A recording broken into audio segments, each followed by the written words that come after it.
Hello, travelers. Professor GreyTail here. I know that you have already learned much about our magical world, where good and evil intertwine their wands in an eternal dance. But I am certain I can still surprise you.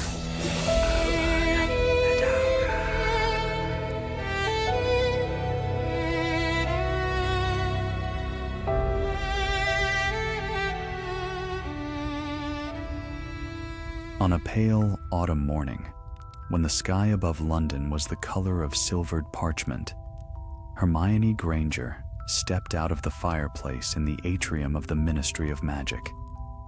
The green flames of the Flu Network died behind her with a whisper, and she straightened her robes at once, brushing away a fleck of soot from her sleeve. It was early, earlier than most would willingly arrive, but Hermione preferred it that way. The ministry was quieter in the morning.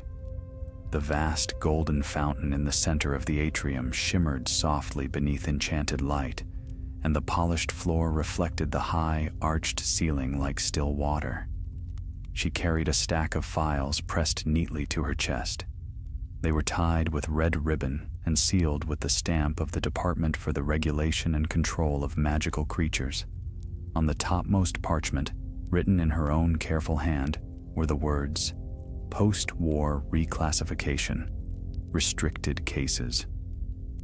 It had been years since the Battle of Hogwarts. The wizarding world had rebuilt itself stone by stone, law by law, yet not everything broken had been mended. Some things had simply been shelved. Hermione crossed the atrium with brisk steps, nodding politely to the few early arrivals.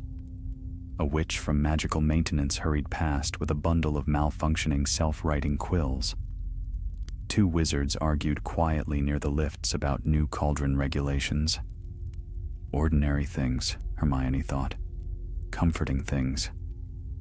She stepped into one of the golden lifts just as the gates slid open. "Department for the Regulation and Control of Magical Creatures," she said clearly. The lift descended with a gentle shudder. As she traveled downward, Hermione allowed herself a small, satisfied breath. Today she intended to finish reviewing a set of old ministry case files, cases that had been hastily closed during the chaos following Voldemort's defeat. Some involved accusations of aiding Death Eaters. Others concerned the improper use of magical artifacts during the war. It was not glamorous work, but it was necessary. The lift doors opened with a soft chime. Her office was modest, lined with shelves that bowed under the weight of books and scrolls. A small window, enchanted to show the sky above London, cast a steady morning light across her desk. Hermione set down her files and untied the ribbon. She began reading at once. The first hour passed quietly. She made notes in the margins, occasionally frowning at sloppy documentation from years past. The war had left little time for careful paperwork. Decisions had been rushed. Some records were incomplete. Then, midway through the second file, she paused. Her brow furrowed. This case, she distinctly remembered it. A wizard accused of supplying cursed objects to known Death Eaters. The evidence had been strong, yet the conclusion written at the bottom of the page read, "Charges dismissed. Insufficient proof." That was wrong. Hermione reached for the attached witness statements. They were gone. The parchment edges bore the faint marks of a severing charm, clean, precise. Her stomach tightened. She turned to the next file, and the next. In each, small but significant portions were missing. Names, dates, testimonies. Not enough to draw immediate attention, but enough to weaken the case. Someone had altered these records. Hermione leaned back slowly in her chair. This was not a clerical mistake. These files had been sealed and stored in the ministry archives after the war. Access required clearance from multiple departments. Only a handful of people could have done this. The conflict formed clearly in her mind. Someone inside the ministry was tampering with post-war evidence, rewriting history quietly and deliberately. If certain names were erased, certain individuals could not be retried. If testimonies vanished, old crimes might remain buried forever. Hermione closed the file carefully. This could not be ignored. She rose at once and crossed to a tall cabinet in the corner of her office. From it, she withdrew a slim, leather-bound ledger, her private index of sensitive cases she had flagged over the years. Her fingers moved swiftly down the list.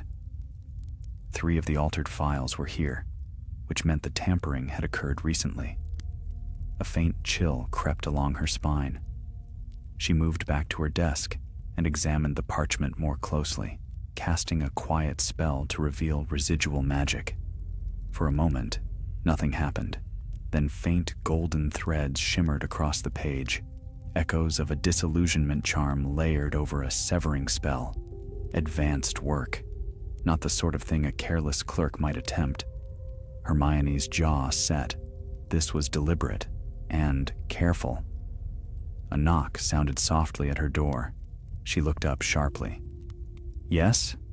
The door opened to reveal a young ministry clerk, pale and slightly out of breath. Granger, sorry, Madam Granger, he corrected nervously. There's been a notice from the Department of Mysteries. Hermione felt her pulse quicken. Yes? There's been, well, an inventory discrepancy. A secured artifact is unaccounted for.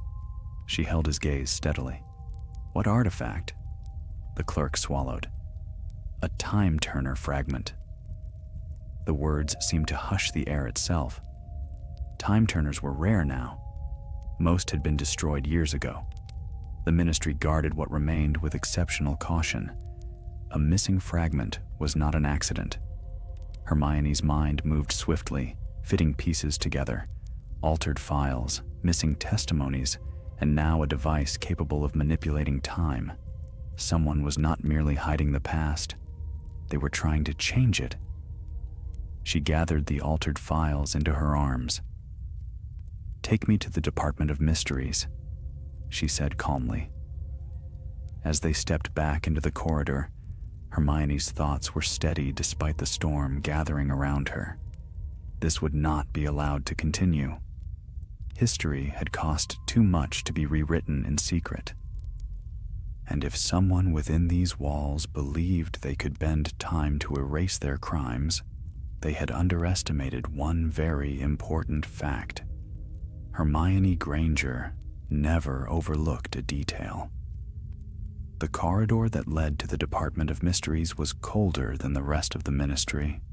Even after all these years, it carried the same stillness Hermione remembered from her 6th year at Hogwarts, the stillness of a place that watched rather than slept. The young clerk walked ahead of her, clutching a roll of parchment as though it might shield him from whatever awaited. Hermione followed with measured steps, the altered files tucked firmly beneath her arm. They stopped before the familiar black door. It had no handle, no keyhole, only a polished surface that reflected their faint, uncertain shapes. The clerk cleared his throat. They've already sealed the chamber, Madam Granger. Only unspeakables are permitted. The door swung inward before he could finish. An unspeakable stood waiting, robed in deep indigo, face pale beneath the dim lights. Granger, he said quietly. We were about to send for you. Hermione stepped forward. You've discovered the missing fragment? The unspeakable nodded once. At dawn, during a routine inventory, a shard from the damaged time turner recovered after the incident involving Albus Potter several years ago. Hermione did not need further explanation. The incident in question had nearly undone everything. Time itself had been strained. Since then, every surviving fragment had been secured under enchantments layered as thickly as dragon hide. And it was taken when? She asked. Sometime between midnight and 4. Hermione's thoughts moved swiftly. The files she had reviewed that morning bore signs of recent tampering, no older than a day.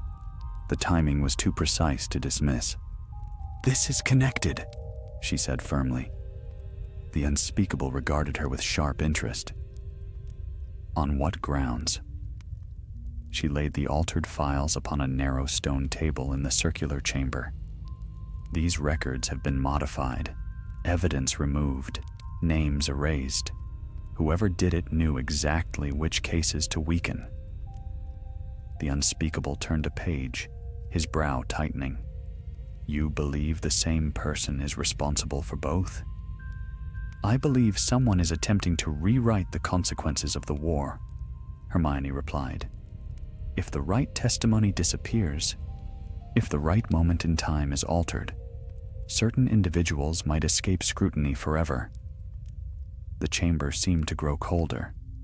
The unspeakable folded his hands into his sleeves. "Time turners do not grant limitless power.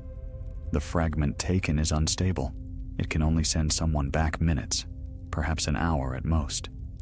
"That is more than enough," Hermione said quietly. "An hour could change a vote, destroy a document, silence a witness." Silence lingered between them. Then, unexpectedly, the unspeakable turned toward the clerk. "You may leave." The young wizard nearly fled the chamber.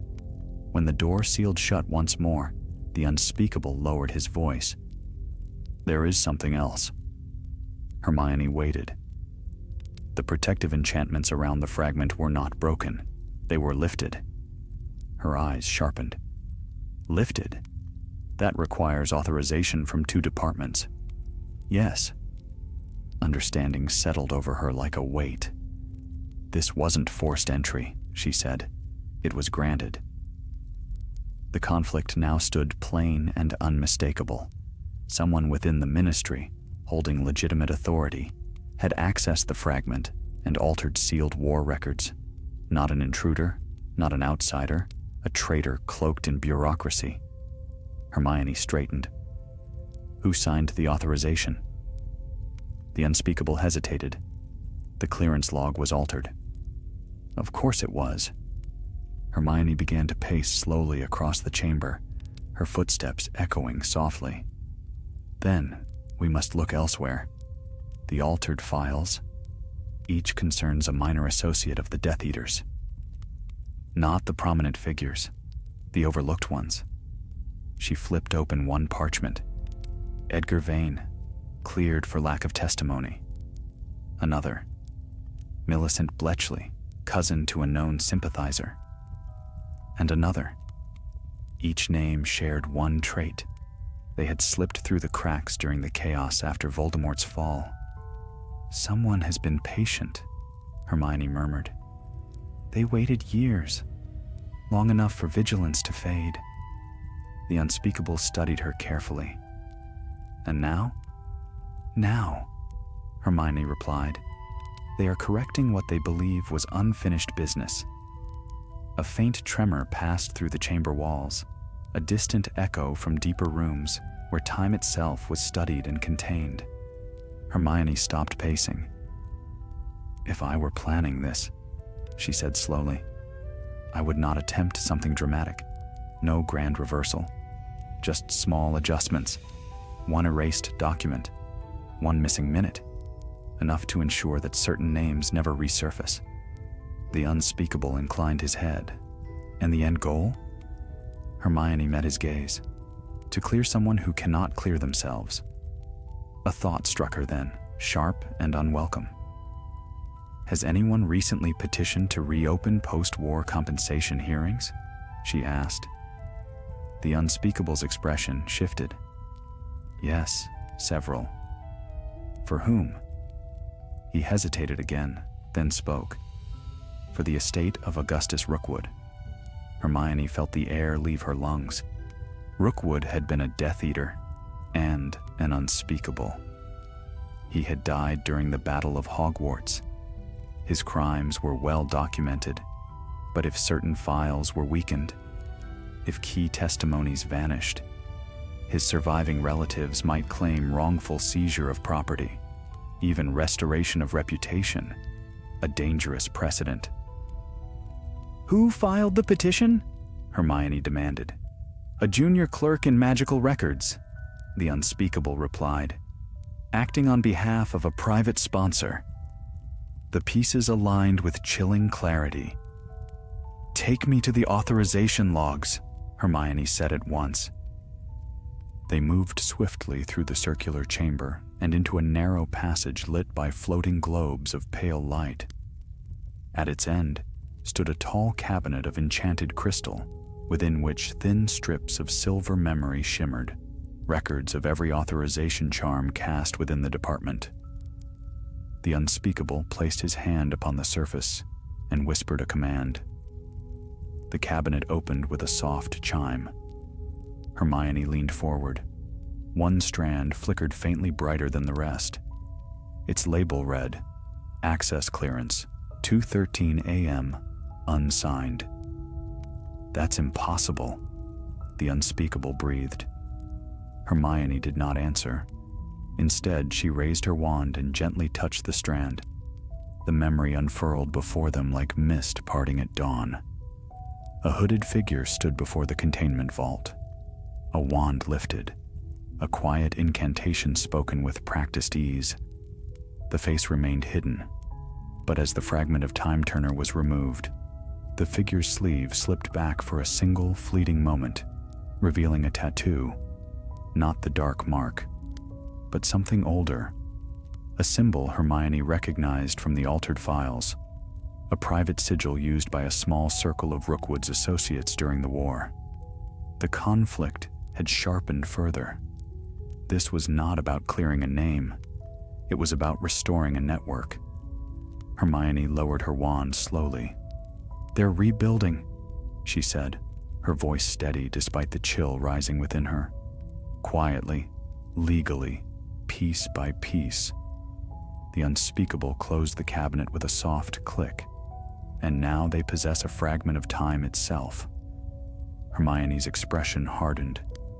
Then we must ensure, she said, that time does not belong to them for long. Hermione did not return to her office. Instead, she moved swiftly through the dim corridors of the Department of Mysteries, her mind sharper than the chill that lingered in the stone. The unspeakable kept pace beside her, silent now, for there was little left to speculate upon. The truth was already taking shape. The conflict stood clear and unyielding. Someone within the ministry was using lawful authority to reclaim the influence of a fallen Death Eater network. The stolen fragment of a time turner was not a weapon of chaos, but a scalpel, meant for precise alterations. A minute rewritten, a document destroyed before ink could dry, a witness delayed at a critical hour, small changes, permanent consequences. Who is the junior clerk who filed the petition for Rookwood's estate? Hermione asked at last.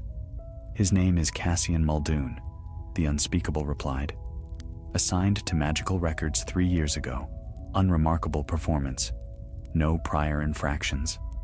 Hermione's eyes narrowed. Unremarkable could mean many things. Invisible. Overlooked. Patient. Where is he now? He signed in at 8 this morning. Hermione did not slow her stride. Then we will speak with him. They ascended through the ministry levels in tense silence. By the time they reached the Department of Magical Records, the building had fully awakened. Owls fluttered between desks. Quills scratched busily across parchment. The low murmur of bureaucratic routine masked deeper currents that most would never suspect. Cassian Muldoon sat near the back of the office, head bent over a stack of files. He looked precisely as described, thin, pale, forgettable. His robes were neat but worn at the cuffs, his expression mild. Hermione approached calmly. "Mr. Muldoon," she said. He looked up at once. Surprise flickered across his face, too quickly concealed. "Madam Granger," he replied, rising halfway from his chair. "How may I assist you?" Hermione placed one of the altered files upon his desk. "You filed a petition on behalf of Augustus Rookwood's estate." "Yes," he said carefully. The request came through proper channels. And the sponsor? Hermione asked.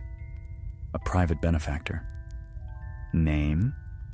His fingers tightened slightly around his quill. I am not at liberty to disclose that. Hermione met his gaze without blinking. You are, however, at liberty to explain why sealed war records have been altered. A ripple of tension passed between them.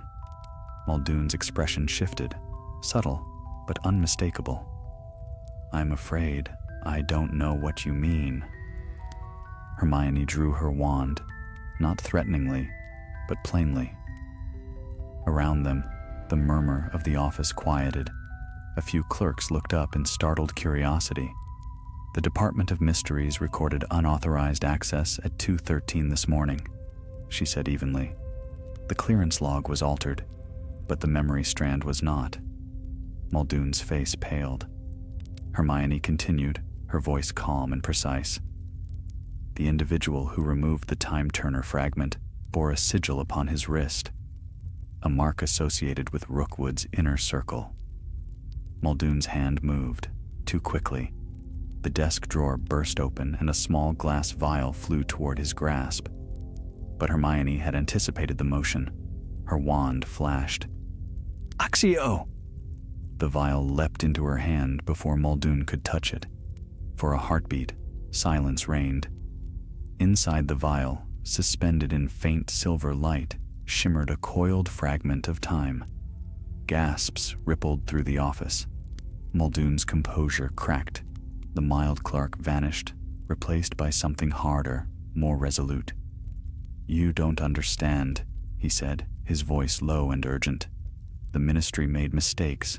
Good families were ruined because of hysteria, because of fear. Hermione's gaze remained steady.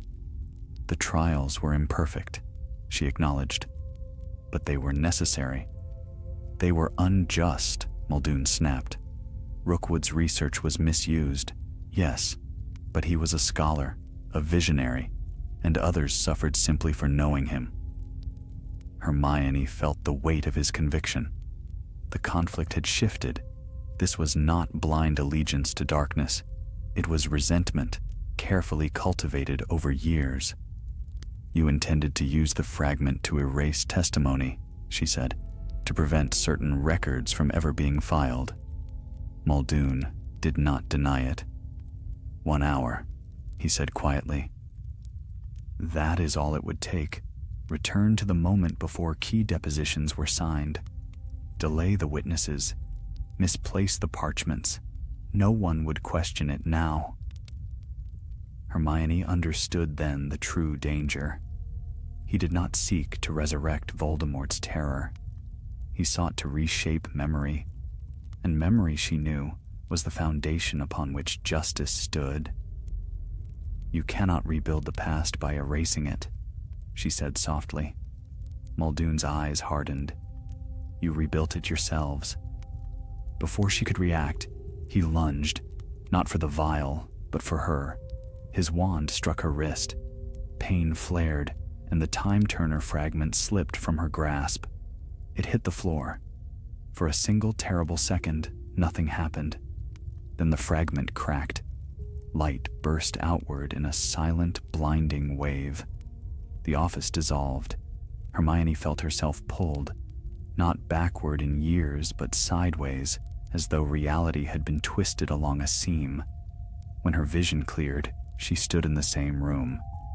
Yet it was not the same. The desks were arranged differently. The walls bore fresh paint, and outside the high windows, the sky glowed with the amber light of early dawn. 2 clerks entered the room, laughing softly. They did not see her.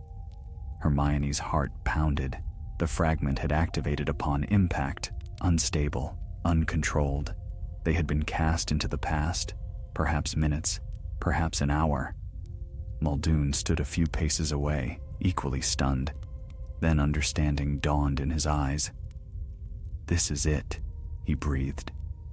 He turned toward a filing cabinet at the far end of the room, the one that, in her present, held the earliest deposition against Rookwood's estate.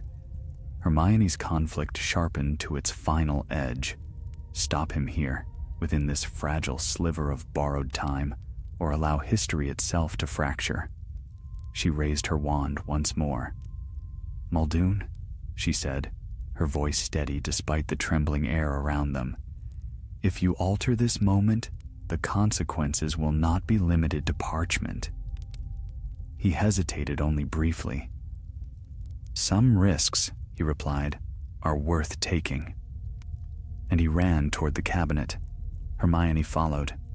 Muldoon reached the cabinet first. His fingers seized the brass handle just as Hermione's voice rang through the altered chamber. "Stupefy!" A flash of red light streaked past him, striking the cabinet door instead. The wood splintered, and the top drawer burst open, spilling parchment like startled birds. Muldoon spun, raising his wand. "Protego." The shield charm flared between them, bright and humming. Hermione did not falter. She had faced darker wizards than this, in halls far more perilous than a records office caught between minutes. The conflict now stood at its most urgent. If Muldoon destroyed the original deposition against Rookwood's estate within this borrowed hour, then when time snapped back into place, the record would be gone. The Ministry would possess only altered copies, and the network he sought to restore would take its first lawful step back into power. Hermione advanced steadily. "You cannot change what happened," she said, her voice carrying through the trembling air. "You can only damage what remains." Muldoon's expression hardened. "That is enough." He slashed his wand downward. A thin ribbon of violet light lashed toward the scattered parchments. "Incendio!" Flames roared to life along the fallen pages. Hermione reacted at once. "Aguamenti!" A jet of water burst from her wand, hissing against the flames. Steam filled the air, thick and blinding. The two clerks from this earlier hour continued their laughter at the far side of the room, unaware that time itself quivered like a cracked mirror. Muldoon darted through the steam and reached into the cabinet. His hand closed around a single bound file, the original deposition, thick with signatures. Hermione saw it. "No!" She lunged forward, just as he raised his wand to cast the severing charm. But the unstable fragment of the time turner, still glowing faintly on the floor, pulsed once more. The room shuddered. The walls flickered as though made of smoke. The light shifted from dawn to midday to twilight in the span of a breath. The clerks at the far desk blurred and reformed. Time was unraveling. Muldoon staggered, but did not release the file. "It's collapsing!" he shouted over the roar that filled the air. "We don't have long!" "You caused this!" Hermione cried. Another pulse. The floor tilted beneath them, and Hermione felt the unmistakable pull of paradox, a warning she had once known all too well during her 3rd year at Hogwarts. Time did not tolerate careless hands. Muldoon tore at the binding of the file. Hermione made her choice. Instead of striking him, she aimed lower. "Actio fragment!" The cracked shard of the time turner leapt into her grasp. It burned like ice against her palm. Muldoon saw her intention too late. Hermione lifted it high and slammed it against the stone floor. The fragment shattered completely. For one infinite second, there was nothing but white light. Then silence. Hermione fell hard against polished stone. When she opened her eyes, the room was steady. The desks stood as they had that morning. The sky beyond the windows showed the pale gray of early day. The present had returned. The scattered parchments lay harmlessly damp across the floor. The cabinet stood intact, and in Muldoon's hands, nothing. He stared at his empty fingers as though they had betrayed him. Hermione rose slowly, her breath unsteady but her mind clear. The file rested safely within the cabinet, untouched by flame or spell. Time had not been altered. Muldoon sagged to his knees. "It was only an hour," he whispered hoarsely. "An hour to mend what was broken." Hermione approached him carefully, wand still raised. "History is not mended by hiding it," she said quietly. "You would have erased truth, not restored it." Footsteps thundered down the corridor. Aurors burst into the office, wands drawn, alerted by the magical surge. They took in the scene at once, the shattered glass vial, the scorch marks, Muldoon kneeling amid damp parchment. One Auror stepped forward and seized Muldoon's wand. "It's over," he said firmly. Muldoon did not resist. As they lifted him to his feet, his gaze met Hermione's one final time. "They will try again," he said softly. "There are others who remember." Hermione did not look away. "Then we will remember too," she replied. He was led away. The office slowly resumed its uneasy motion. Clerks whispered. Repairs began. The ordinary rhythm of the ministry crept back into place. But Hermione remained still for a moment, listening to the silence left behind. The conflict had been resolved, for now. The deposition remained intact. The fragment of the time turner was destroyed beyond recovery. The attempt to rewrite the war's aftermath had failed, yet Muldoon's words lingered. There were others. Hermione turned toward the cabinet and gently withdrew the original file. She ran her fingers along its edge, feeling the weight of ink and memory. Truth, she knew, required guardians as much as magic did, and vigilance did not end with victory. She carried the file personally to the Department of Mysteries, where it would be sealed under enchantments no single authorization could lift. When at last she stepped back into the atrium hours later, the fountain shimmered as it had that morning. Wizards hurried past, unaware of how narrowly time itself had frayed. It had begun as an unfortunate day. It ended as a reminder. The past could not be rewritten without consequence. And as Hermione Granger crossed the gleaming floor toward the flue fireplaces, she allowed herself one steady breath of relief. History, fragile though it was, remained whole. For now. The ministry did not sleep easily that night. Though the atrium gleamed as always and the enchanted ceiling shimmered with a peaceful dusk, an unease moved through its corridors like a draft beneath a door. Word of the incident had spread quickly, never in full detail, but enough. A surge of unstable magic, an arrest, the destruction of a time-turner fragment. Hermione remained long after most had departed. She stood once more within the Department of Mysteries, before the crystal cabinet that now held the sealed deposition against Rookwood's estate. Layers of new enchantments shimmered faintly across its surface, her own spells interwoven with those of the unspeakables. The immediate conflict had been resolved. Cassian Muldoon was in custody. The fragment was destroyed. The past remained intact. And yet, Muldoon's final words echoed in her mind. There are others who remember. Hermione turned from the cabinet and faced the unspeakable who had assisted her earlier. "You've questioned him?" she asked. The robed figure inclined his head. "He claims he acted alone." "And you believe him?" The unspeakable was silent for a moment. "No." Hermione nodded slowly. Neither did she. Muldoon had possessed skill beyond that of a minor clerk. The authorization log had been altered with precision. The sigil upon his wrist, an old mark tied to Rookwood's inner circle, suggested loyalty cultivated long before his employment at the ministry. Someone had guided him. The conflict, Hermione realized, had not ended with the shattering of the fragment. It had merely changed shape.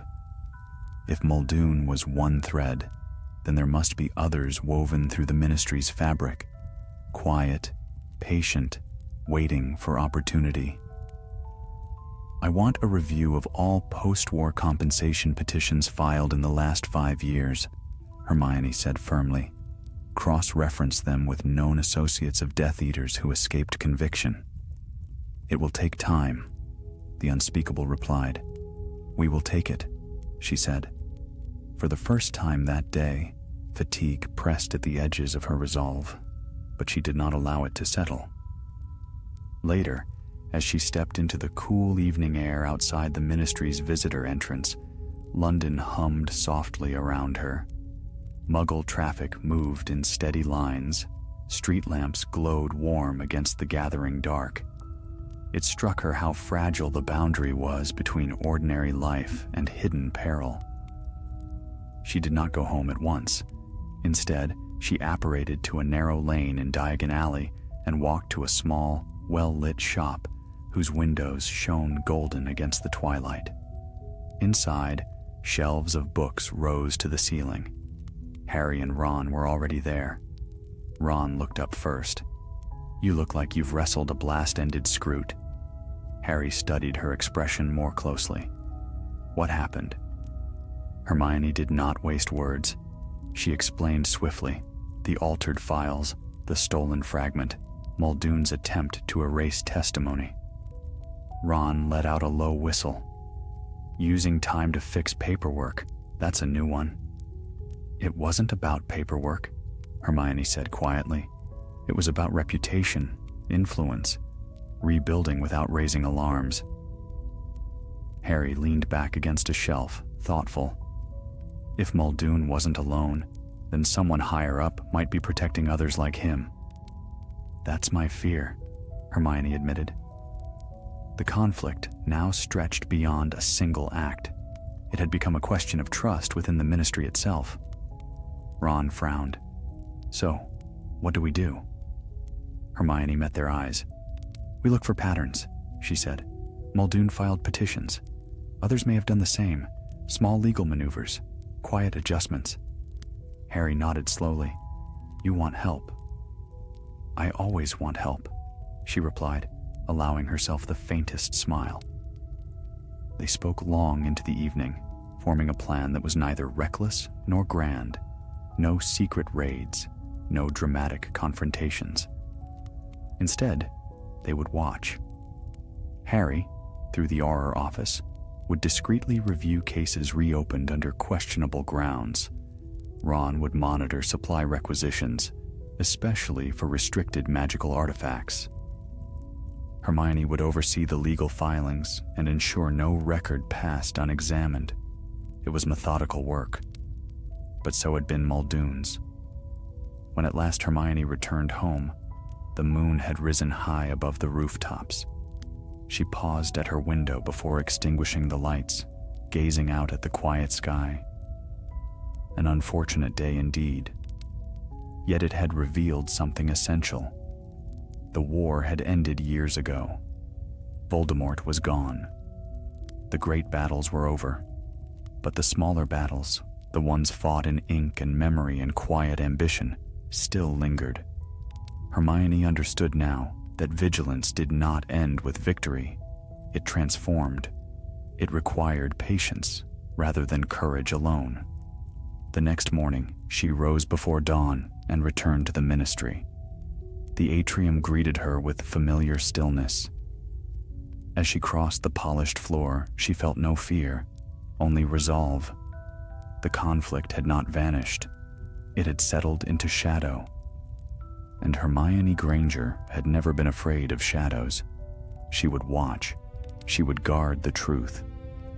And if others sought once more to bend time, to soften guilt, to polish tarnished names, they would find that history, once defended, did not yield easily again. The ministry's great golden gates opened before her. Another day had begun, and this time she was ready.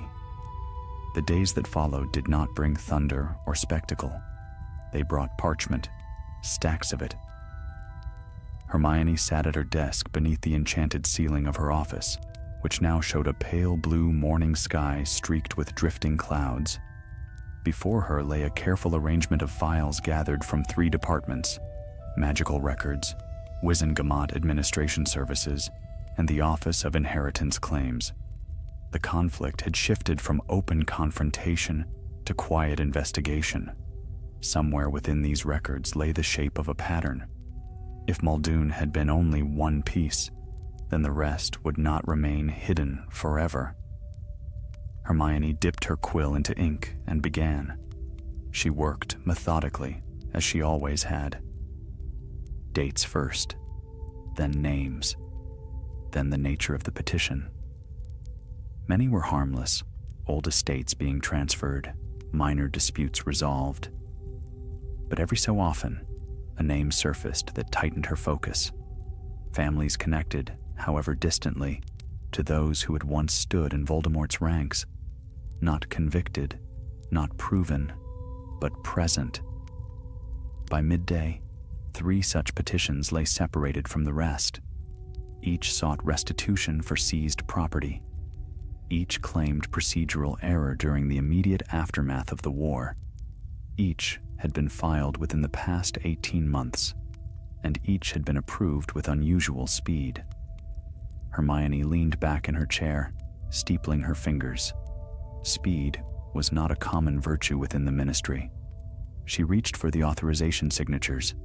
Different departments, different officials, but one name appeared on all 3 documents, not as signatory, but as recommending officer. Octavius Flint. Hermione's brow furrowed. Flint was a senior advisor within Wizengamot Administration Services, well-respected, cautious, known for his adherence to tradition, not the sort of man one associated with hidden loyalties. And yet, the conflict sharpened further. Was Flint knowingly aiding a resurgence, or had his trust been manipulated? Hermione did not speculate. She rose and left her office at once. Flint's chambers lay on a higher level, lined with shelves of bound legal volumes. The air there smelled faintly of dust and old parchment. When Hermione entered, Flint looked up from behind a heavy oak desk. "Madam Granger," he greeted politely. "To what do I owe the pleasure?" Hermione wasted no time. "I am reviewing post-war restitution claims," she said. "Several were expedited under your recommendation." Flint nodded calmly. "Yes, some families were wrongfully entangled in broader investigations. Justice requires correction." "Justice," Hermione repeated evenly, "also requires caution." She placed the 3 petitions upon his desk. Flint adjusted his spectacles and scanned the pages. "I see nothing irregular," he said at last. "Did you know Cassian Muldoon?" she asked quietly. Flint's gaze flickered upward. "Only in passing. A clerk of minor standing. He attempted to alter sealed war records using a time-turner fragment," Hermione said. Flint's composure faltered, only slightly. "I was not informed of that." "Few were," she replied. "But these petitions align closely with cases he sought to weaken." Flint's fingers tightened around the parchment. "You suggest I was complicit." "I suggest," Hermione said carefully, "that someone may have used your trust." A long silence settled between them. Flint rose slowly from his chair and walked to the window overlooking the Ministry courtyard. "You were very young during the First War," he said quietly. "You did not see how suspicion consumed this place. Innocent people ruined because they once shared a meal with the wrong wizard." Hermione remained steady. "I have seen enough of war's aftermath," she answered. Flint turned back to her. "I recommended those petitions because evidence was thin," he said. "If that evidence was altered—" He did not finish the thought. Hermione studied him closely. There was no triumph in his expression, no concealed satisfaction, only dawning concern. The conflict shifted once more. Flint was not architect, but perhaps unwitting instrument. "Who approached you regarding these cases?" Hermione asked. Flint hesitated. "A private legal consultant. He presented detailed reviews, persuasive arguments." "Name?" "Ambrose Yaxley." The name struck like cold steel. Yaxley, a family long associated with pure blood ideology. Though not directly tied to the Death Eater convicted during the war, the name carried weight and history. Hermione's pulse steadied. "Where may I find him?" Flint retrieved a calling card from his desk. "Chambers near Nocturne Alley. Respectable establishment," he added quickly. Hermione accepted the card. "Thank you," she said. As she turned to leave, Flint spoke again. "If I have been misled, Madam Granger." "You will correct it," she replied gently. Outside the chambers, Hermione paused. The pieces were aligning. Muldoon had acted within the ministry. Flint had recommended cases based on persuasive reviews. And now a private consultant, bearing a name heavy with past allegiance, stood at the edge of the pattern. The conflict had grown clearer, a coordinated effort to restore influence through lawful channels, shielded by respectability and legal argument. Not brute force. Strategy. Hermione did not delay. That evening, as twilight gathered over Diagon Alley, she approached the narrow street that curved toward Nocturne Alley's shadowed mouth. Ambrose Yaxley's office stood just beyond the darker threshold, well-lit, polished brass plaque gleaming beside the door. Respectable indeed. Hermione drew a steady breath. This would not be a duel of spells. It would be a duel of truth, and she intended to win. The brass plaque beside the door gleamed in the lantern light. Ambrose Yaxley, legal consultant. The lettering was elegant, understated, no ostentation, no hint of menace. Hermione regarded it for a long moment before lifting her hand and knocking. The door opened almost at once. A tall wizard stood within, his robes tailored in deep charcoal, silver cufflinks catching the glow of the lamps. His hair was pale blonde, drawn neatly back. His expression was courteous, almost warm. "Madam Granger," he said smoothly. "What an unexpected honor." Hermione stepped inside without invitation. The chamber was tastefully arranged. Dark wood shelves lined the walls. A fire burned low in the hearth, casting steady light over a broad writing desk. No dust, no clutter, nothing overtly sinister. Yet Hermione felt the quiet hum of controlled intention beneath the room's calm surface. "I imagine you know why I'm here," she said. Yaxley closed the door gently. "I imagine many things," he replied, "but I prefer clarity." Hermione did not sit. "You presented legal reviews to Octavius Flint," she said, "regarding post-war restitution claims connected to former associates of Augustus Rookwood." Yaxley inclined his head slightly. "I represent families seeking fairness. That is all. Your clerk attempted to alter sealed ministry records using a stolen time-turner fragment." For the briefest instant, something flickered in his eyes.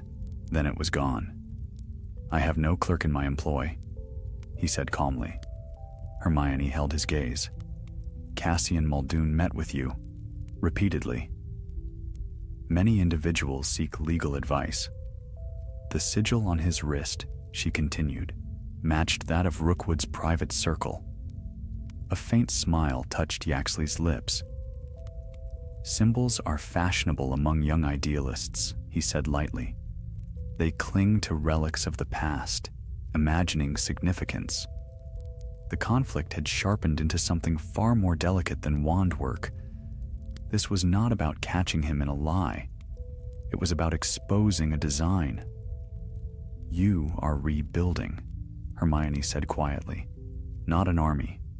not a movement, a reputation. Yaxley moved behind his desk and folded his hands upon its surface. The ministry seized property on tenuous grounds, he replied. Families suffered exile, poverty, disgrace. Is it wrong to restore balance? It is wrong, Hermione answered, to erase truth in the name of balance. He studied her with interest now, not hostility, but calculation. You destroyed the fragment, he said. It was not a question. Yes. A pause. You are thorough, Madam Granger. Admirably so. Hermione did not allow herself to react. You orchestrated this, she pressed. Muldoon was your instrument. Yaxley's voice remained even. Muldoon was a young man with convictions. I provided perspective, nothing more. And the authorization log? The altered files? He spread his hands faintly.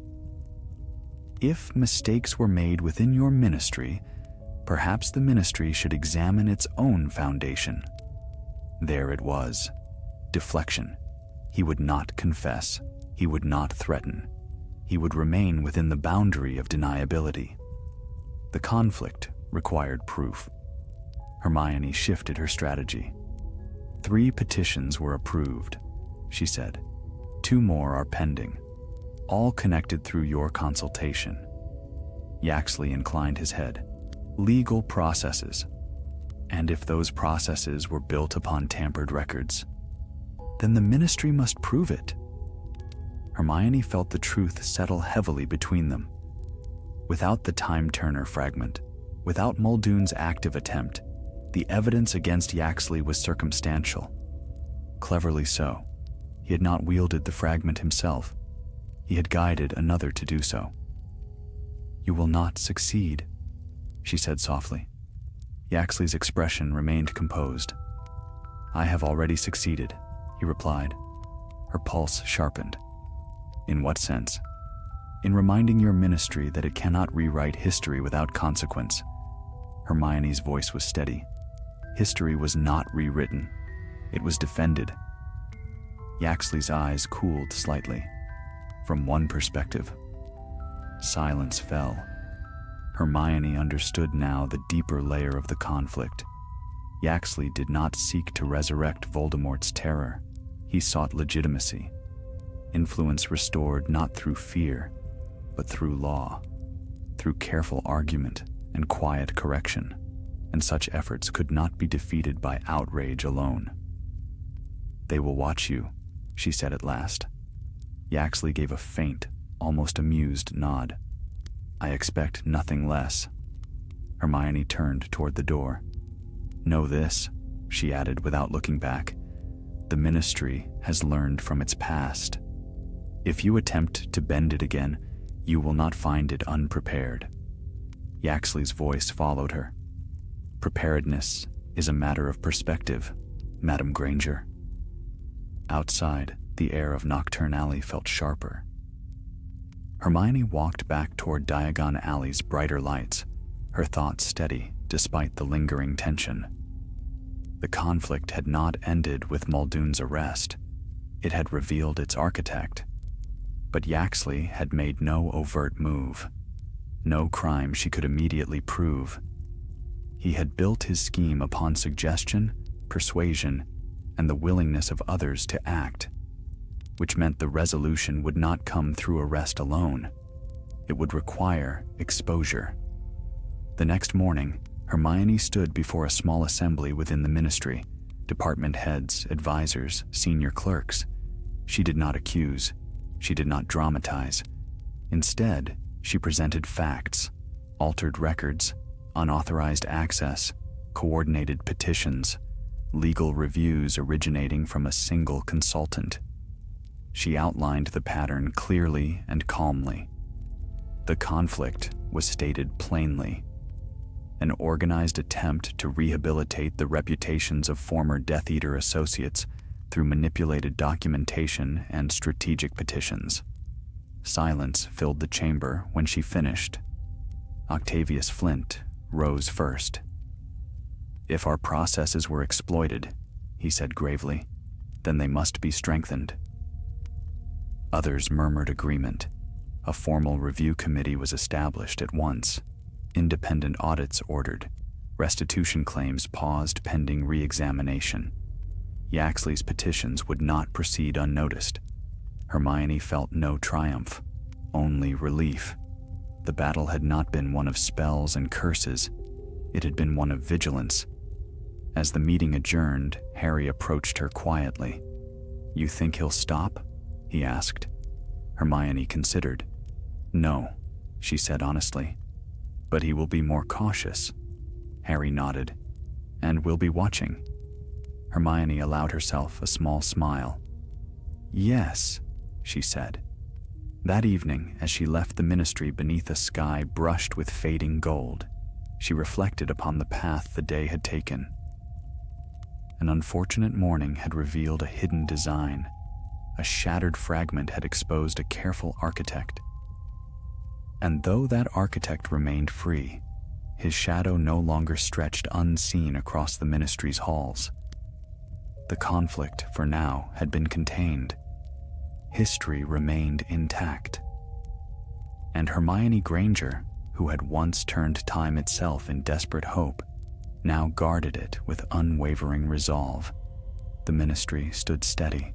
The truth endured. And in the quiet that followed, that was enough.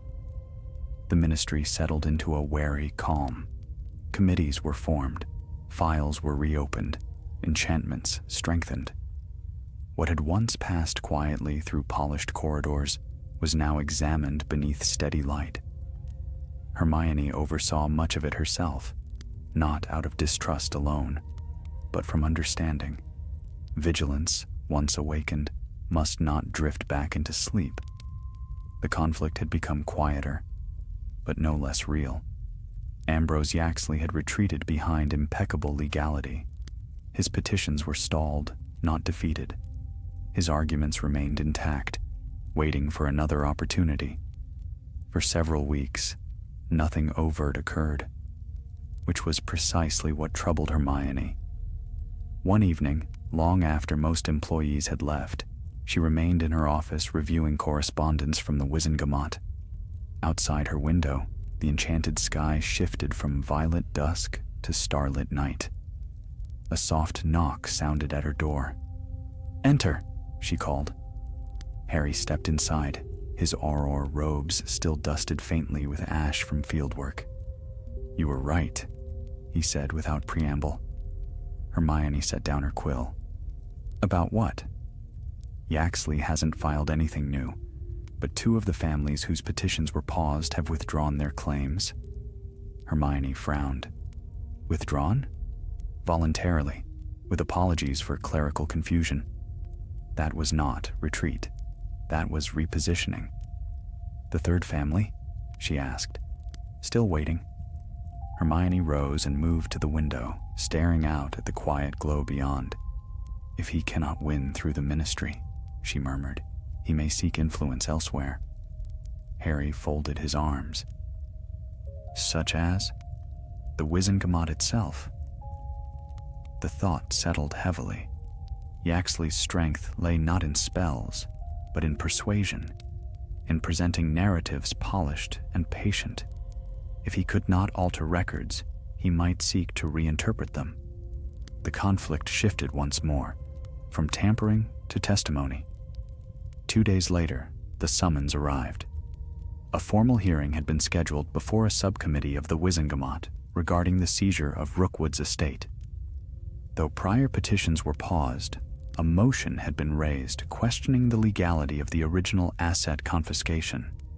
The motion bore Yaxley's name.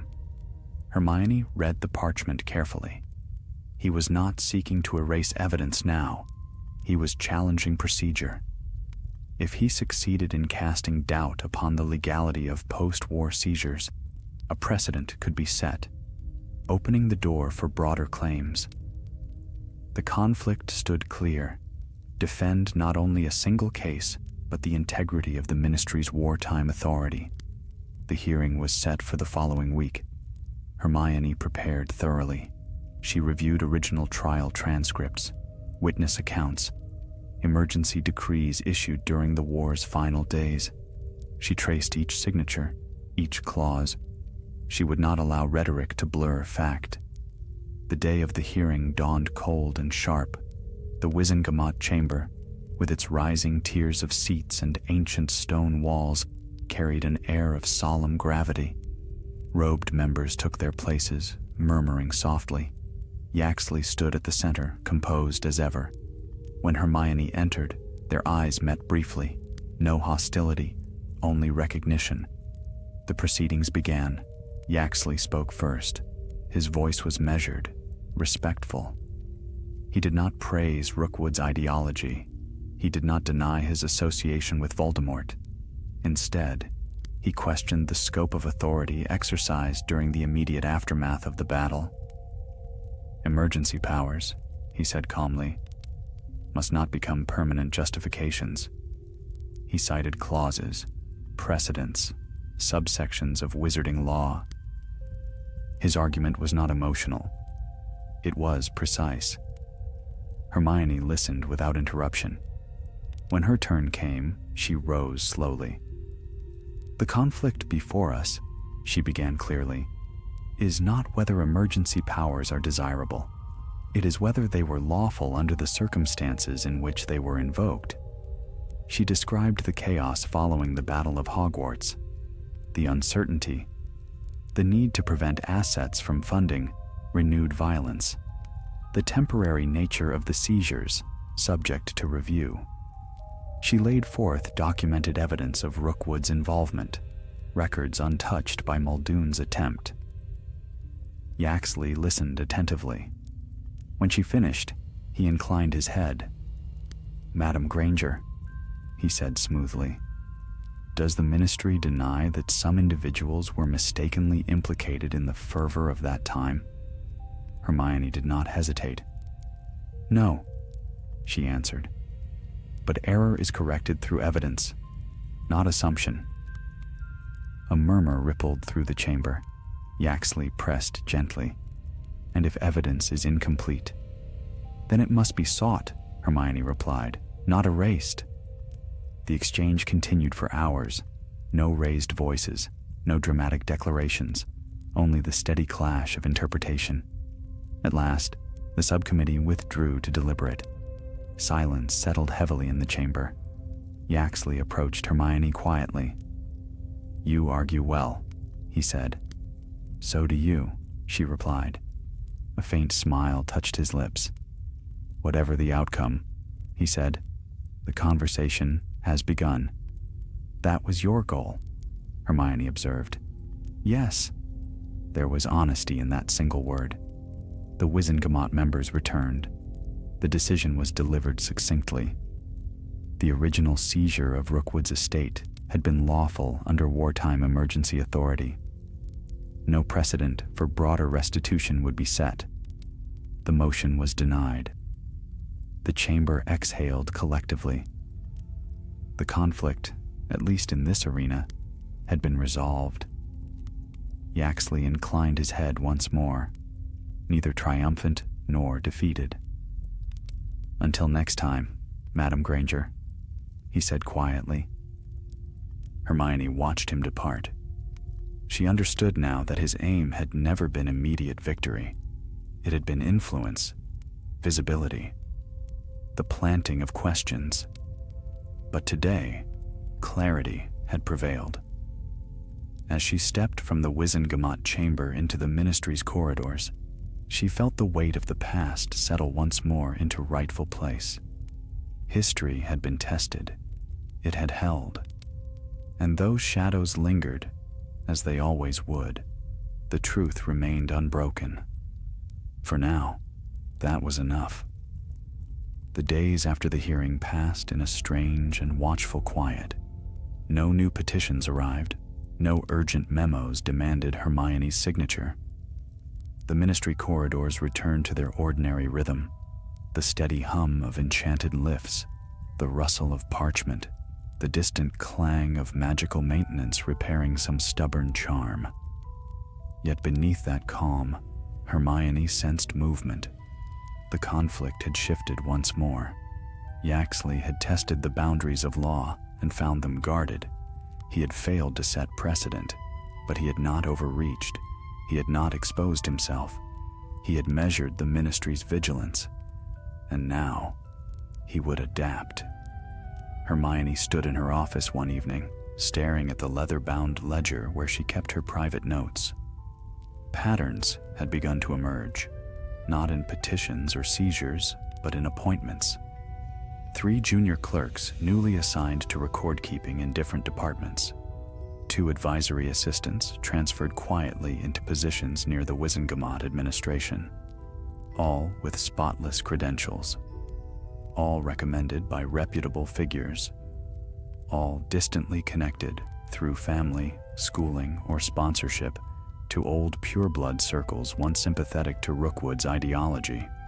Individually, none warranted alarm. Together, they suggested cultivation.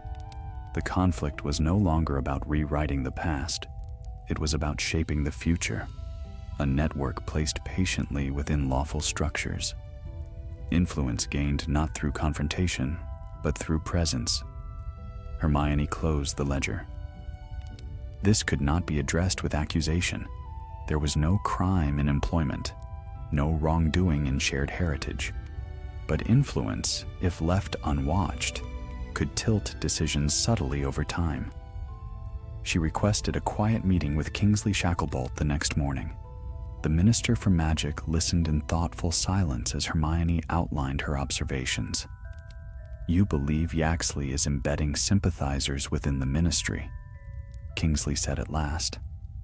"I believe," Hermione replied carefully, "that he is building familiarity, trust, position." Kingsley folded his hands upon his desk. "He has broken no law." "No. And yet you fear a shift." "Yes."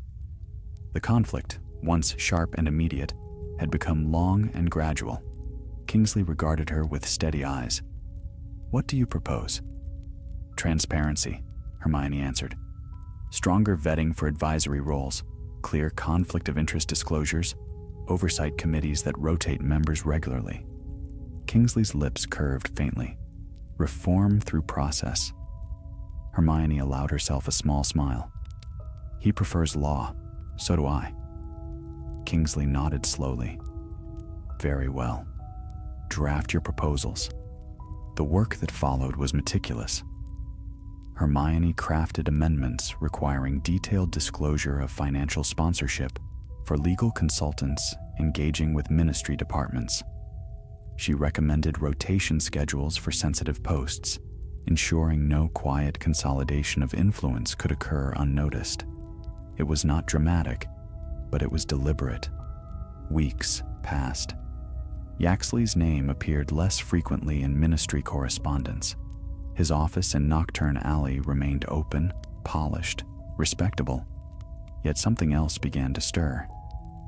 A series of opinion pieces appeared in the Daily Prophet, carefully worded essays questioning the ministry's continued reliance on emergency-era precedents.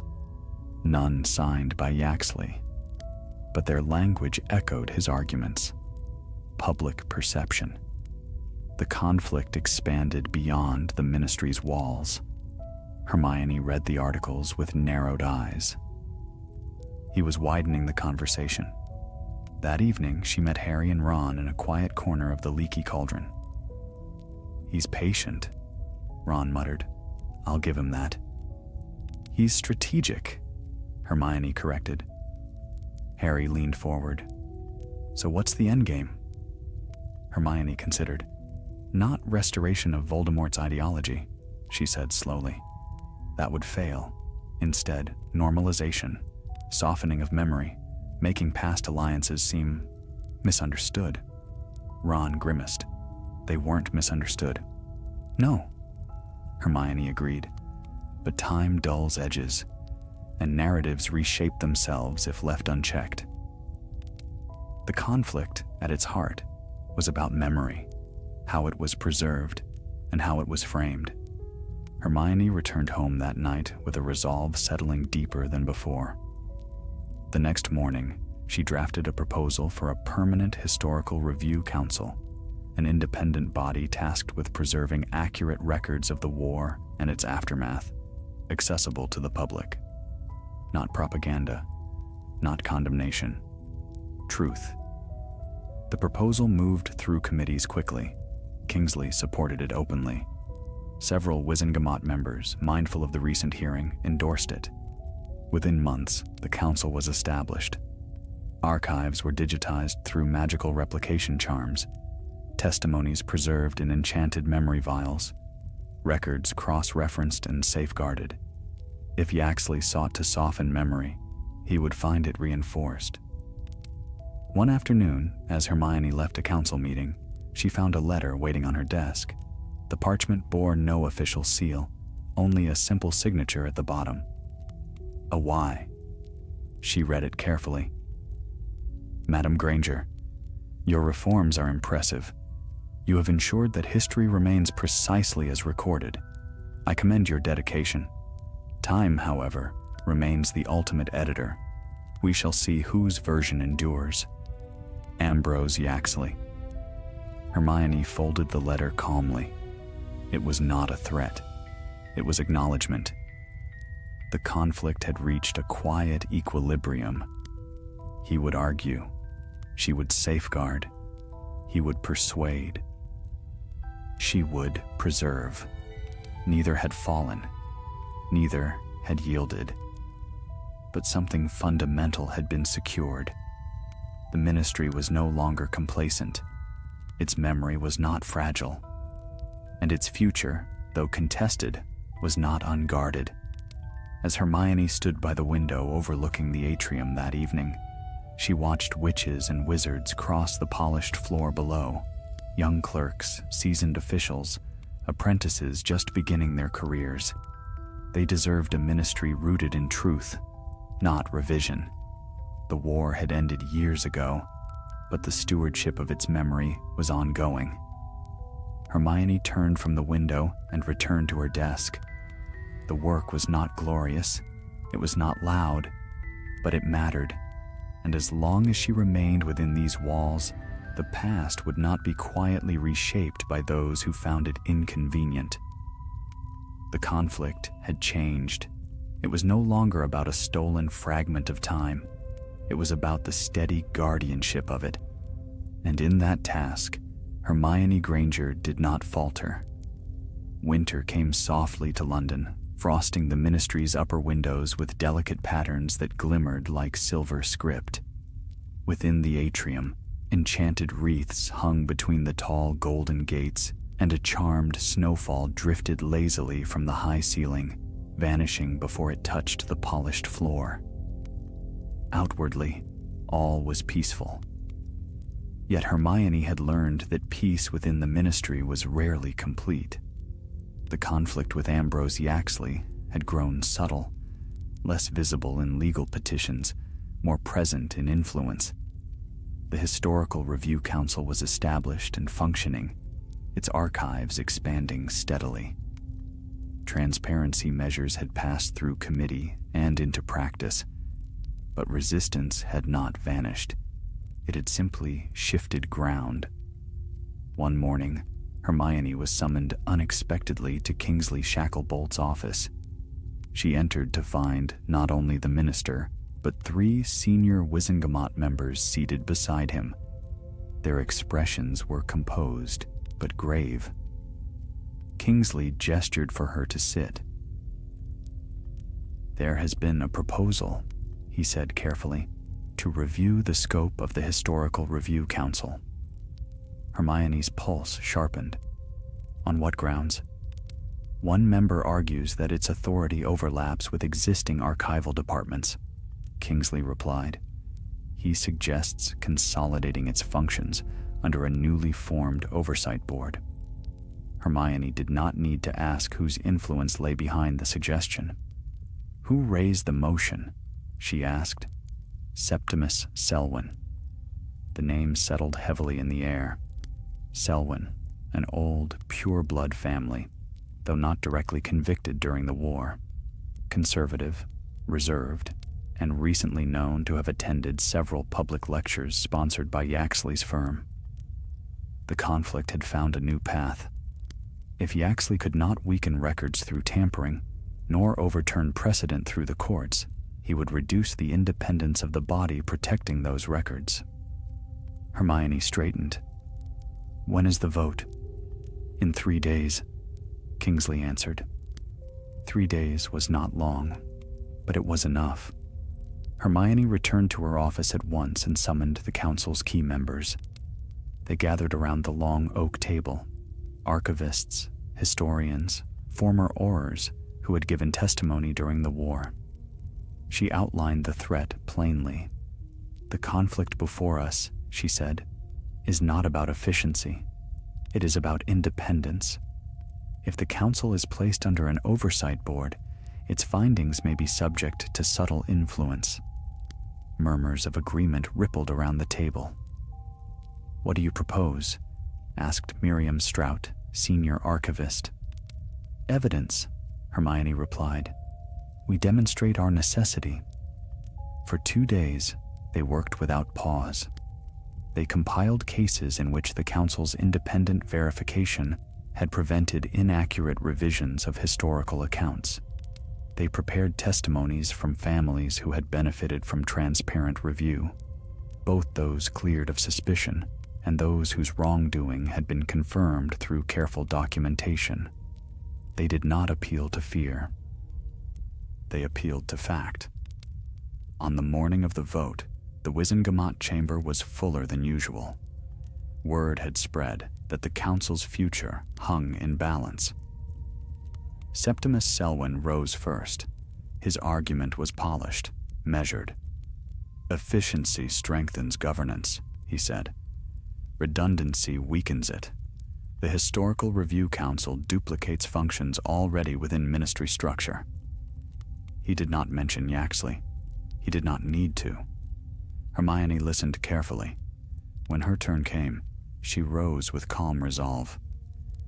"The council does not duplicate," she began. "It safeguards." She presented the compiled cases succinctly. She described instances where independent review had corrected errors, both in favor of the accused and in confirmation of guilt. "Independence," she said clearly, "ensures that history is neither softened nor sharpened to suit prevailing opinion." Her gaze moved across the chamber. "We learned during the war that unchecked power can distort truth. We also learned that unchecked suspicion can do the same. The council exists to prevent both." A hush followed her final words. The deliberation was brief. When the votes were cast, the motion to consolidate the council failed, not narrowly, decisively. Hermione exhaled slowly. The conflict had been tested again, and again, transparency had prevailed. As the chamber emptied, Septimus Selwyn approached her. "You argue well," he said, echoing words once spoken by Yaxley. "I argue carefully," Hermione replied. Selwyn inclined his head, neither hostile nor warm. "History is never as simple as we remember," he said quietly. "No," Hermione agreed, "but it must remain honest." He departed without further comment. Later that evening, as Hermione left the ministry beneath a sky heavy with snow, she sensed rather than saw a familiar figure standing across the street. Ambrose Yaxley watched from the lamplit pavement. He did not approach. He merely inclined his head slightly in acknowledgement. Hermione returned the gesture. No words were exchanged. None were necessary. The conflict had reached a new understanding. He would continue to question. She would continue to guard. But the ministry, awakened now to subtle influence, would not drift easily back into complacency. Snow began to fall in earnest as Hermione turned toward home. Each flake shimmered briefly in the lantern light before settling softly upon the ground. Winter, she reflected, was a season of stillness, but also of endurance. The storm had passed months ago when a fragment of time had shattered against stone. What remained was vigilance, and as long as truth was tended carefully, recorded faithfully. No quiet revision would undo what had been earned at such cost. Hermione drew her cloak closer against the cold. The ministry stood steady behind her. The past remained intact, and though challenges would surely rise again, they would meet them not with haste, nor with fear, but with clarity, for that, she knew, was the strongest magic of all. Spring came gradually, melting the last traces of enchanted frost from the ministry's high windows. The golden fountain in the atrium shimmered more brightly beneath lengthening days, and a sense of renewal stirred through the corridors. Yet Hermione knew that renewal did not mean forgetfulness. Months had passed since the time-turner fragment shattered upon the stone floor of magical records, since the hearing before the Wizengamot, since the quiet struggle over the Historical Review Council. The conflict had evolved from urgency to endurance. Ambrose Yaxley had not vanished. His name appeared now and then in legal commentary, in carefully reasoned essays within the Daily Prophet, in lectures hosted by old wizarding societies that prized tradition and debate. He had not attacked again. He had adapted, and so had Hermione. The council flourished. Its archives grew steadily, layered with cross-referenced memory strands and verified transcripts. Young clerks were trained in meticulous documentation. Rotations in sensitive departments prevented the quiet gathering of influence. The ministry was stronger for it. One afternoon, Hermione received an unexpected request. Yaxley sought a formal meeting. Not private, not secret, official.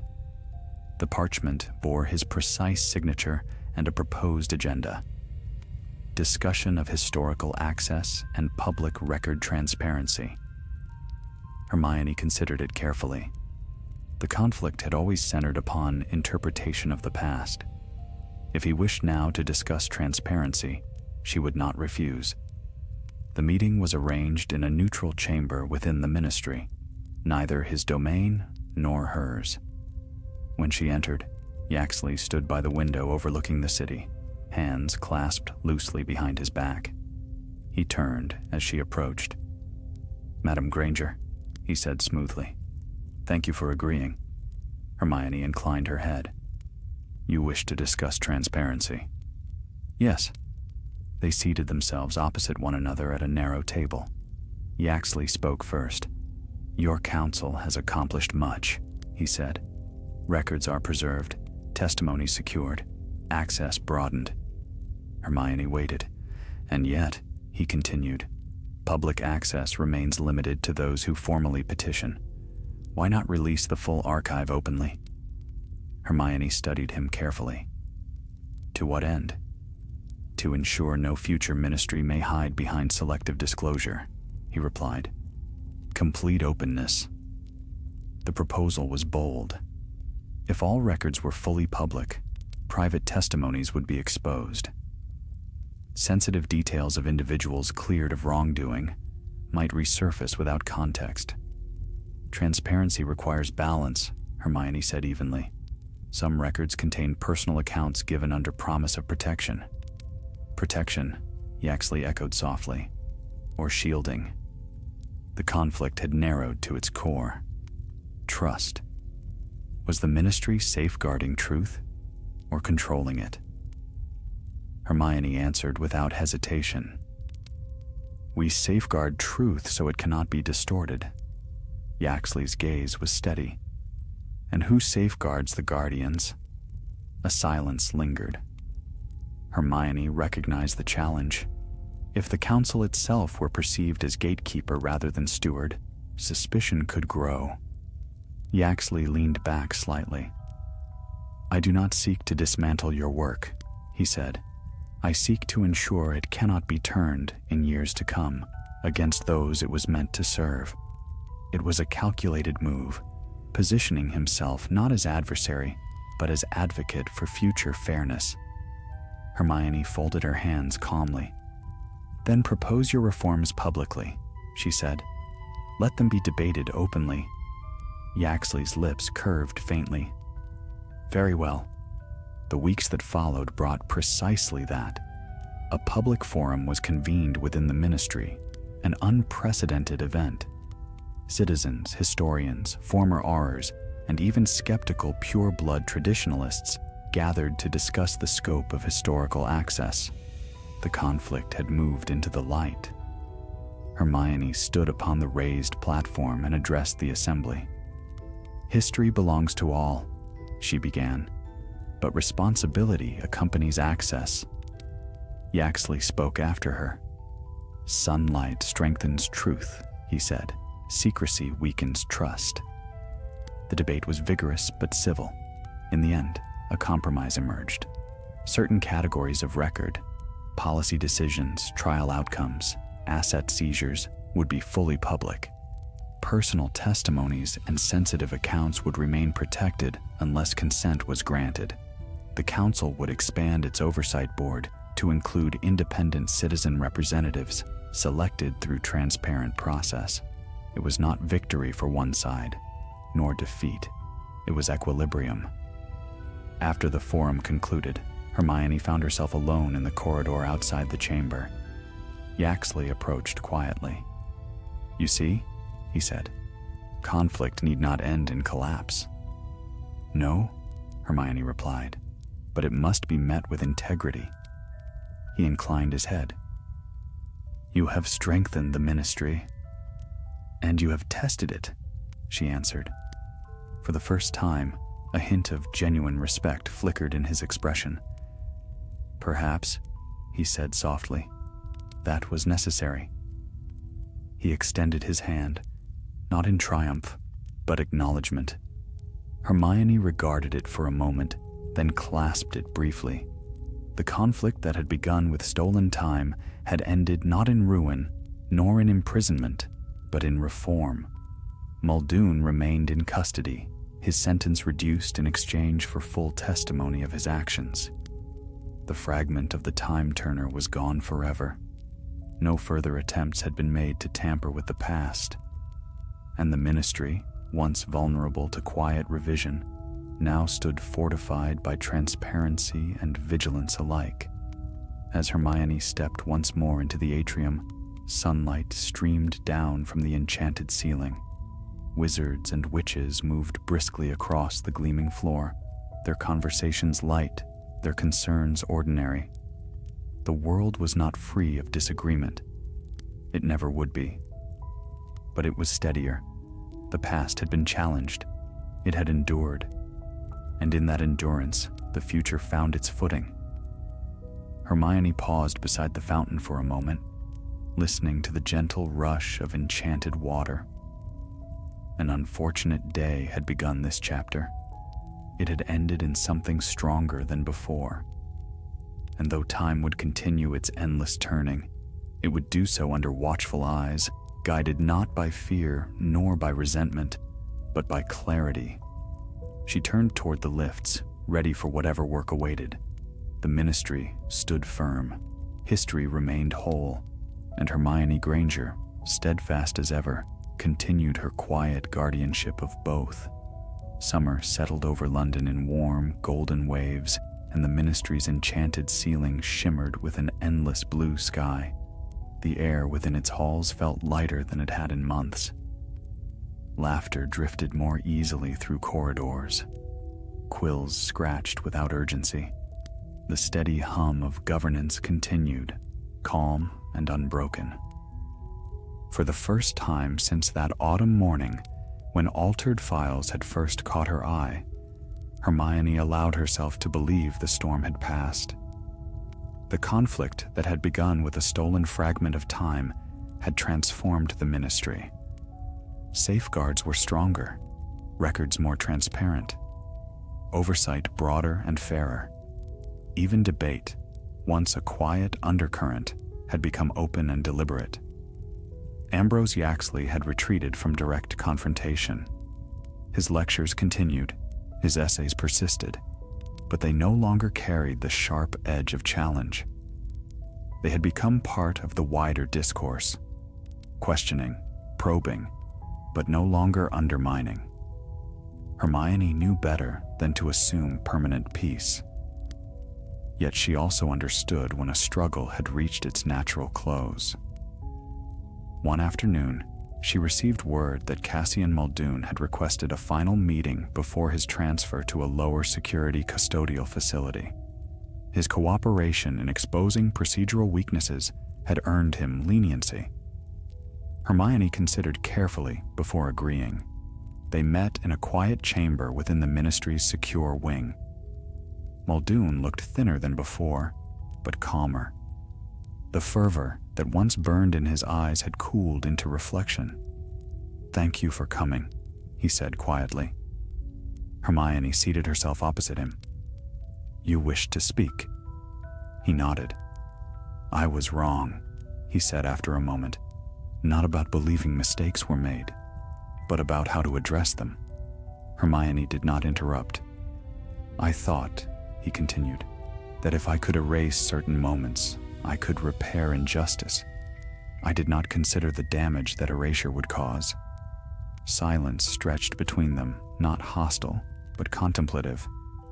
"The conflict was never about correction," Hermione said gently. "It was about control." Muldoon lowered his gaze. "I see that now." He hesitated, then added, "Yaxley believed the system would never allow reform without pressure." Hermione met his eyes. "Pressure is not the same as sabotage." He inclined his head in acknowledgement. "I won't pretend I acted alone," he said quietly, "but the choice was mine." Hermione rose slowly. "You chose poorly," she said, not unkindly, "but you chose." Muldoon offered a faint, regretful smile. "And you chose to guard rather than punish." Hermione paused at the door. "I chose to protect what matters," she replied. When she left the chamber, the weight she carried felt lighter than it had in months. The conflict that had once threatened to fracture the ministry from within had resolved not in bitterness, but in reform.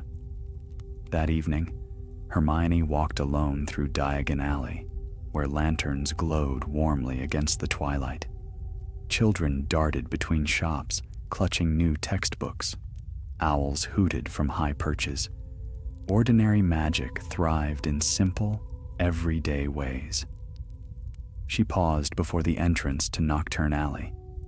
Ambrose Yaxley's office still stood there, polished, dignified, unchanged.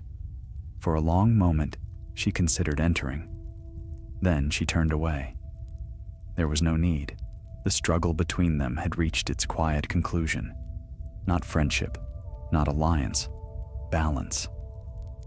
Back at the ministry, preparations were underway for a public dedication within the atrium, a formal unveiling of the expanded historical archive, accessible to all who sought truth with earnest purpose. Hermione stood beside Kingsley as the small gathering assembled. Members of the Wizengamot, aurors, clerks, historians, and citizens filled the space. Kingsley spoke briefly of resilience. Then he gestured to Hermione. She stepped forward. "History," she began, her voice steady beneath the vast golden ceiling, "is neither weapon nor shield. It is foundation." She spoke not of Yaxley, not of Muldoon, not of fragments shattered upon stone. She spoke of responsibility, of memory preserved not to condemn endlessly, nor to excuse carelessly, but to understand. When she finished, the archive doors opened. Inside, shelves of preserved record gleamed under protective enchantments. Memory vials shimmered faintly in crystal cases. Documents lay accessible to those with proper clearance and purpose. Transparent, guarded, balanced. As the gathering dispersed, Hermione remained a moment longer in the atrium, listening to the steady rush of the fountain. An unfortunate day had begun this chain of events. A single altered file, a single stolen fragment. From it had grown scrutiny, reform, and renewal. The ministry had been tested. It had held. And so had she. Hermione drew a quiet breath and felt at last the stillness of resolution settle around her. Time moved forward, as it always would, but it moved now across firmer ground. She turned toward the lifts, ready to continue the ordinary work that sustained extraordinary stability. The conflict was ended. The outcome was clear. The past remained intact, and the future, though never without challenge, stood brighter for the vigilance that had guarded it. Years later, when the memory of that autumn morning had softened into something quieter and less sharp, Hermione would sometimes pause in the atrium and remember how it had begun. Not with thunder, not with spectacle, but with ink, subtle, altered ink upon parchment. The Ministry of Magic stood now stronger than it had in the uncertain years following the Battle of Hogwarts. Policies had been refined, oversight broadened. Young witches and wizards entered its ranks with clearer understanding of the cost of complacency. And in a quiet wing beyond the busiest corridors, the historical archive endured, its shelves heavy with truth, its records carefully guarded, its doors open to those who sought knowledge with honest intent. The conflict that once threatened to bend time itself had long since settled into history. Ambrose Yaxley remained a figure of public discourse. His lectures grew less pointed over the years, shifting from challenge to philosophy.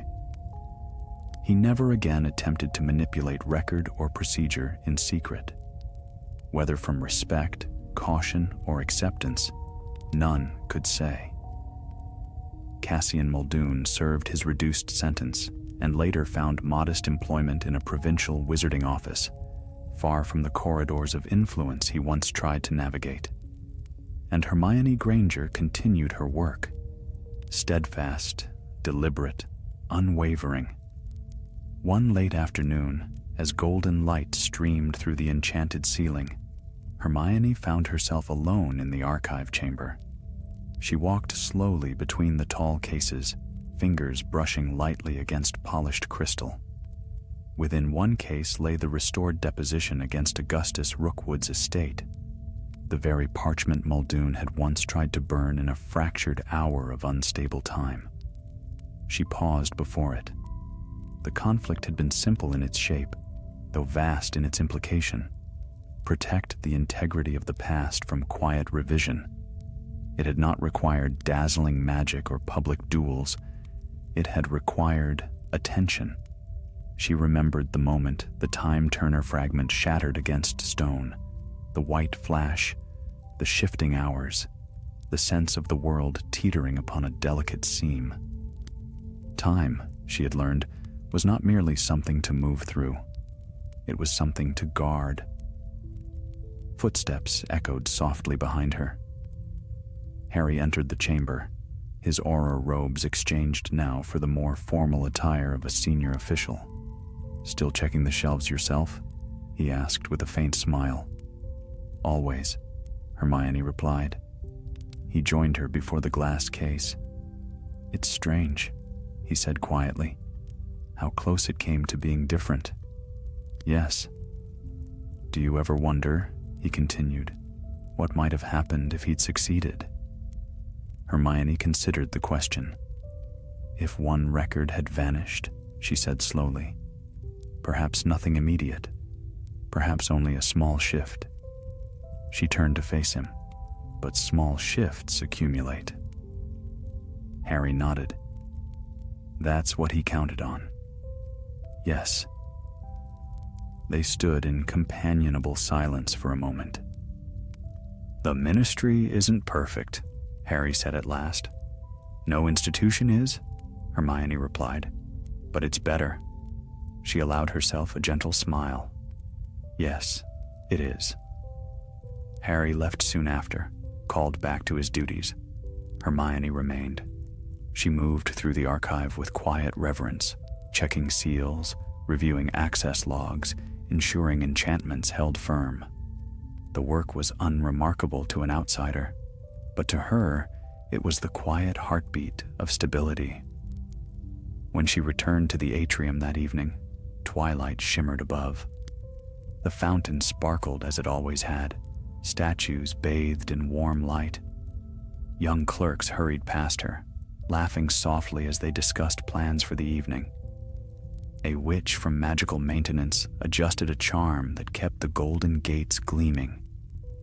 Ordinary life, protected by extraordinary vigilance. Hermione paused at the center of the floor and looked upward. An unfortunate day had once begun beneath this ceiling. It had tested her resolve. It had exposed weakness within trusted walls. It had forced confrontation, not with obvious darkness, but with subtle ambition. The outcome had not been dramatic. There had been no final duel beneath thunderclouds. Instead, there had been reform, balance, clarity, and in that clarity, strength. Hermione understood now that history was not preserved by accident. It required care, constant, patient, deliberate. The past could not be allowed to fade into convenient shapes, nor could it be wielded as a weapon. It must remain whole. She turned toward the flue fireplaces at last, her steps unhurried. The ministry stood firm. The archives endured. Time moved forward, steady and unbroken, and Hermione Granger, once a girl who had carried a time-turner at her neck, had become its quiet guardian. Thus ended the tale of an unfortunate day at the Ministry of Magic, not with ruin, not with regret, but with resolve. For in the end, the truest magic was not the bending of time, it was the steadfast protection of truth.